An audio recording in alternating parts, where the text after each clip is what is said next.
Hello, welcome to Revenant Reads. I'm Vin, and these are 10 banned books that I plan to read in 2024.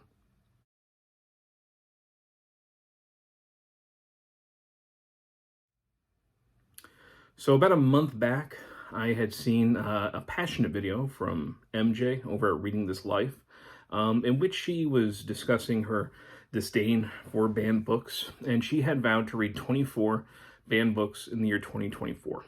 And I saw a lot of other booktubers were basically deciding to follow her along with this. And at first, I'm on a book buying ban actually at the moment, so I'm not buying any new books. And I definitely, cheered her on for that.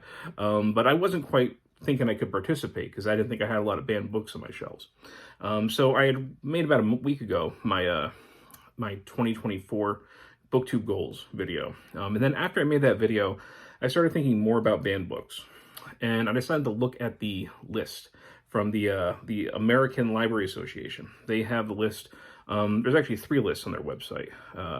The 100 most, I had some notes here, 100 most frequently challenged books. And they have 3 lists for 3 decades.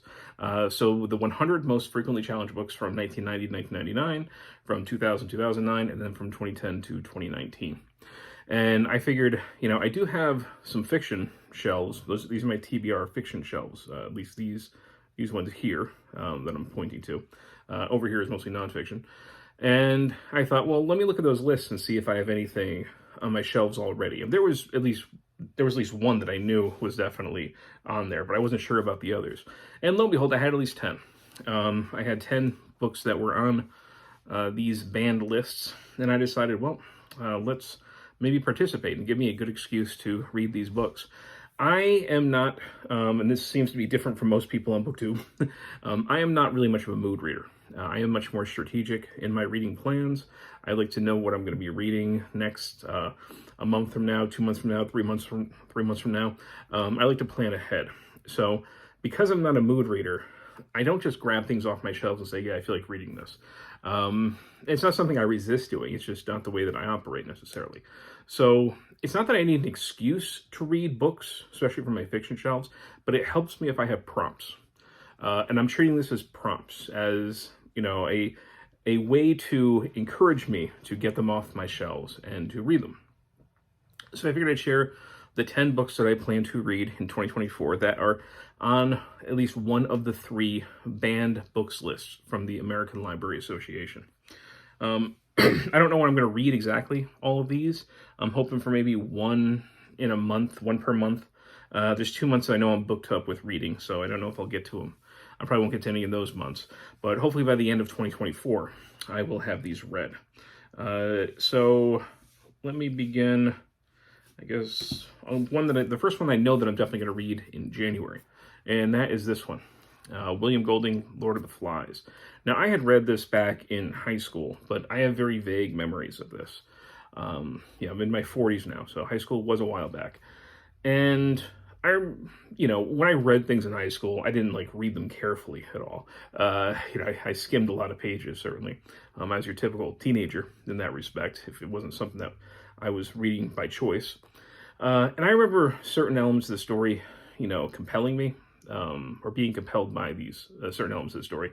But I remember overall the story was okay. But I really felt like I needed to approach this again as an adult and give it a fair shake and really read it. And I don't really like these editions. I'm not even sure where I got this one from, but it's like the size of a mass market paperback, except it's taller. I don't know exactly what you call that, but it's not my favorite shape for a book, but it's what I have.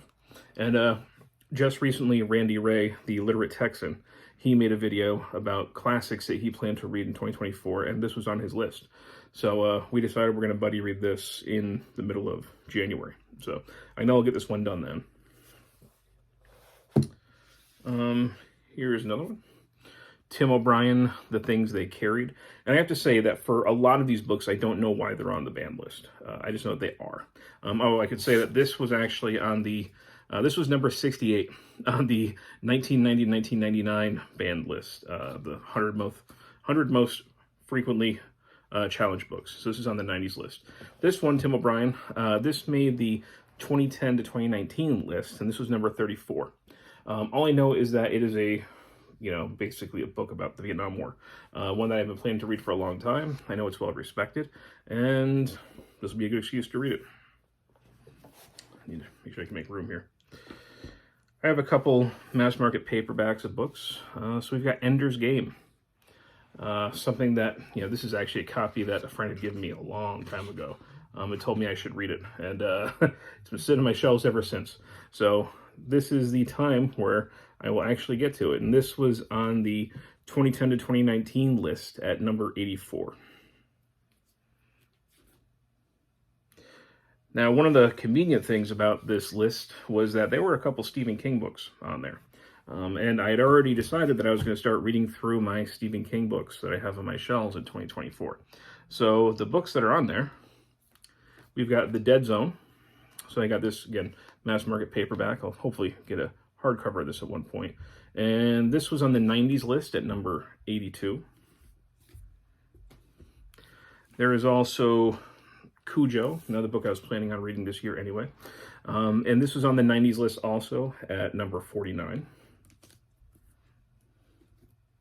And finally, for Stephen King, Christine, also on the 90s list, and this was number 95 on that list. So, again, just conveniently, I was already going to be reading those anyway. Speaking of horror, I am also planning on reading American Psycho by Bret Easton Ellis, a book that I know is, fairly infamous as far as how gruesome it gets. And this was on the 90s list at number 53. So this will be a good excuse to finally get this one read from my shelves.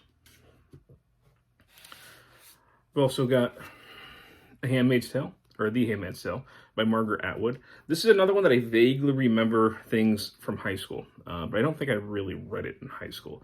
I'm not sure if we read the whole thing in high school as a class or if we read parts or what, but I remember it being discussed in high school, but I never actually read it as an adult.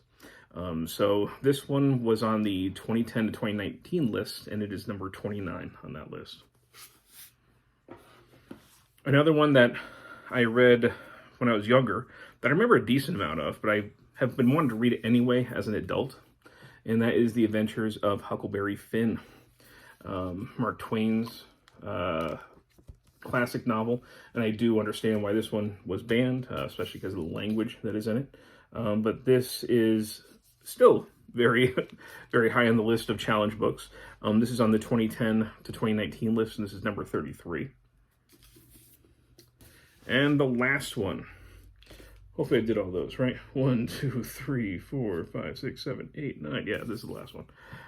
It'll be George Orwell, 1984. So this book has both Animal Farm and 1984 in it. I read Animal Farm, which I had read Animal Farm back, I think, in middle school, but I reread it as an adult a few years back, and I had planned to go on to read 1984. 1984 is one of those books that I had read parts of, I think, as a teenager, but again, I haven't given it a fair, really focused shot as an adult. So I will read that for this banned book challenge.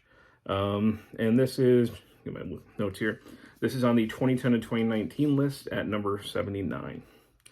So that's it. Those are the books that I plan to read in 2024 that are all on the American Library Association's banned book lists. I'll leave a link to that website that talks about the banned books down in the description, in case people want to check their own shelves and participate in this. But those are 10 books that I plan to read. And see if I can make a stack here. There we go. This is not a pretty stack, but it's something. If you've read any of these, I'd love to hear your thoughts on them. As always, thank you, BookTube.